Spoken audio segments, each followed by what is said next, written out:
S'il y a un état qui pourrait, pour moi, me définir le bonheur, c'est ce sentiment de gratitude d'être en vie. Le sentiment de gratitude d'être en vie, car cette vie est à la fois courte et c'est un passage tellement incroyable de rencontres, d'expériences, de traversées.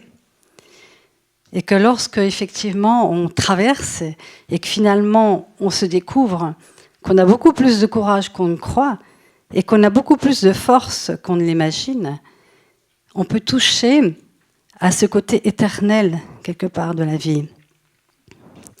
Alors, moi, je me positionne un peu aujourd'hui dans cette réflexion sur le bonheur du côté de ceux, effectivement, qui ont touché le plus bas du bas.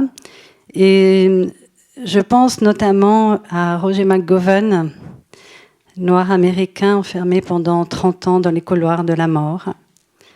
Roger McGowan qui, malgré des conditions absolument épouvantables, vous pourrez lire les lettres qu'il a écrit pendant sa détention, qu'il continue d'écrire dans un livre qui s'appelle « Message de vie du couloir de la mort ». Et je trouve que Roger, pour moi, est un symbole. Bon, je fais partie du comité de soutien parce que j'ai été tellement touchée dans mon cœur. Est un symbole de cette preuve, quelque part, que le bonheur ne dépend pas des conditions extérieures. Que le bonheur ne dépend pas d'avoir ou de ne pas avoir. Que le bonheur, il se creuse, il se découvre, il s'explore à l'intérieur. Et finalement, que même dans les prisons les plus sordides, eh bien, on peut découvrir au plus profond de soi-même, et peut-être que parfois, finalement, c'est ou ça, ou se suicider, peut-être, parce que finalement, que faire dans une prison avec des maltraitances, si ce n'est plonger à l'intérieur de soi.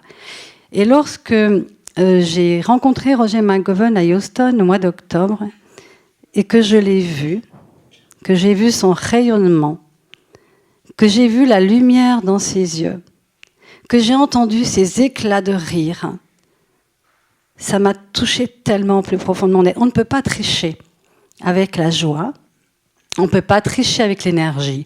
On peut se faire croire qu'on est heureux et puis on peut le raconter, puis on peut effectivement essayer de trouver des recettes. Il faut faire ci pour être heureux, il faut faire cela pour être heureux et puis pour ne pas être malheureux. Mais on ne peut pas tricher avec l'énergie de la vie, avec le rayonnement de l'être.